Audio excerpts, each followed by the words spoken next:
સુરતને સ્વચ્છતામાં number 1 award મળ્યો છે, ત્યારે વરાછા વોર્ડ નંબર 15માં કચરાનું સામ્રાજ્ય જોવા મળી રહ્યું છે, જેને પગલે સ્થાનિકોમાં ભારે રોષ જોવા મળી રહ્યો છે અને અધિકારીઓને ઓનલાઈન અને લેખિતમાં અરજી આપવા છતાં કચરાનું કોઈ નિરાકરણ નહીં લાવતા જગદીશ્વર મહાદેવ મંદિર, લાભેશ્વર પોલીસ ચોકી, જગદીશનગર ચોપાટી કે પછી સરકારી સ્કૂલ હોય, વરાછા, પૂણા, કાપોદ્રા, જ્યાં જુઓ ત્યાં કચરાના ઢગલા જોવા મળી રહ્યા છે।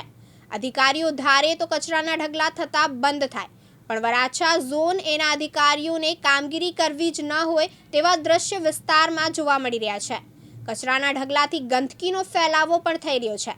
કચરાના ઢગલામાંથી હજારો વિદ્યાર્થીઓ પસાર થઈ રહ્યા છે, જાણે આરોગ્ય વિભાગને સ્થાનિક અને વિદ્યાર્થીઓના સ્વાસ્થ્યની કંઈ પડી જ ના હોય તેવા દ્રશ્ય વિસ્તારમાં જોવા મળી રહ્યા છે। નમસ્કાર દર્શક મિત્રો, સુરતને અત્યારે સ્વચ્છતામાં નંબર 1 મળ્યો છે, પણ આ પરંપરા કાયમ માટે રહે એવું લાગતું નથી।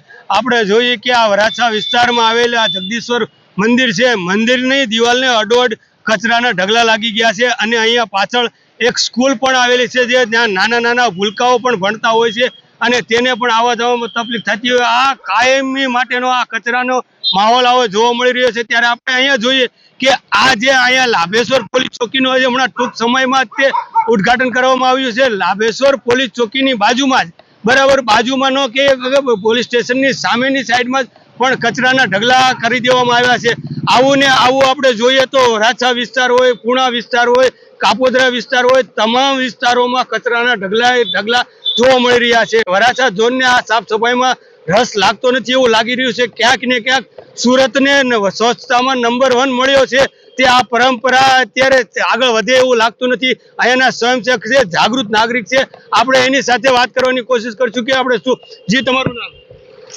મારું નામ ભારતી ચાવડા છે અને છેલ્લા લગભગ 2 મહિનાથી આ એરિયાના રંગવદુથી લઈને અહીંયા જગદીશનગરના ખૂણા સુધીનો જેટલો કચરો છે ને સોશિયલ મીડિયાથી લઈ અને લેખિતમાં ફરિયાદો કરી છે ને ઓનલાઈન એટલી ફરિયાદો કરી છે ને, પણ સવારના આવીને કચરો ઉપાડી જાય, બાકી બધું એમના મેઠે ગંદકીવાળો પડ્યો હોય। જેટલી સરકારી સ્કૂલો છે, આંગણવાડી છે, તમે જ્યાં જોવો ત્યાં ટેમ્પાના પાર્કિંગ, એટલે સરકારી જે કઈ સ્કૂલો અને આંગણવાડીઓ છે તો બધી હું કચરા પેટ્યું છે ત્યાં નાના નાના છોકરા ત્યાંથી તો 3 થી 5 વર્ષના બાળકો જ ખાલી આવે છે। હવે એને એ તમે બીમાર ને બીમાર અડધારે છે, છતાં બી અત્યારે તંત્ર જાગૃત નથી થતું।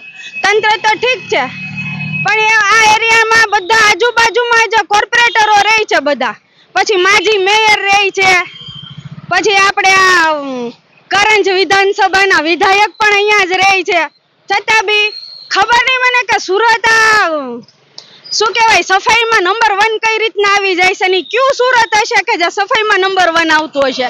તમારી સાથે પણ વાત કરીએ, પણ તે પહેલા આપણે અમને દ્રશ્ય દેખાડવાની કોશિશ કરશું કે આપણે આ ગાર્ડન આવ્યું છે, આ ગાર્ડનના ટર્નિંગ પાસે આપણે જુઓ, આની પાછળ પણ સરકારી શાળા પણ આવી છે અને સરકારી શાળા પણ આવી છે, ત્યાં પણ કચરાના ઢગલા છે।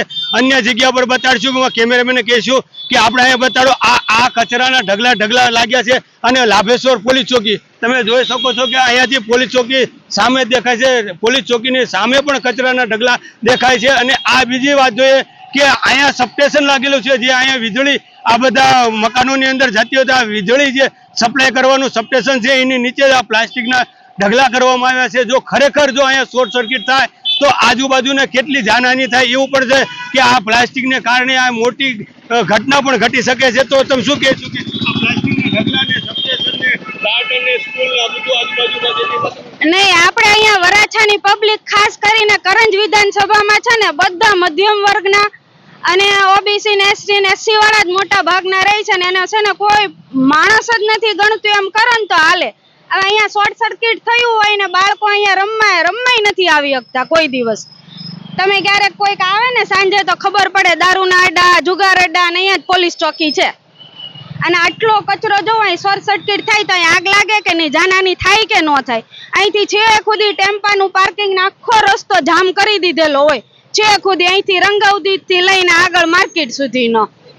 આપણે જોઈએ છે કે આપણે સ્કૂલ બાજુમાં આવેલી છે, આપણે પોલીસ ચોકી બાજુમાં આવેલી છે, તે છતાં આ નફટ જે આપણે કહી શકાય કે આ જે ઝોન ઓફિસના જે અધિકારીઓ છે તેની આંખ ખુલતી નથી. જે આ સ્વચ્છતાનો નંબર 1 મળી રહ્યો છે, આ પરંપરા આગળ વધશે કે નહીં એ જોવાનું રહ્યું. જી કાનાભાઈ મેર, દિવ્યાંગ ન્યૂઝ, સુરત. કાનાભાઈ મેર, દિવ્યાંગ ન્યૂઝ, સુરત.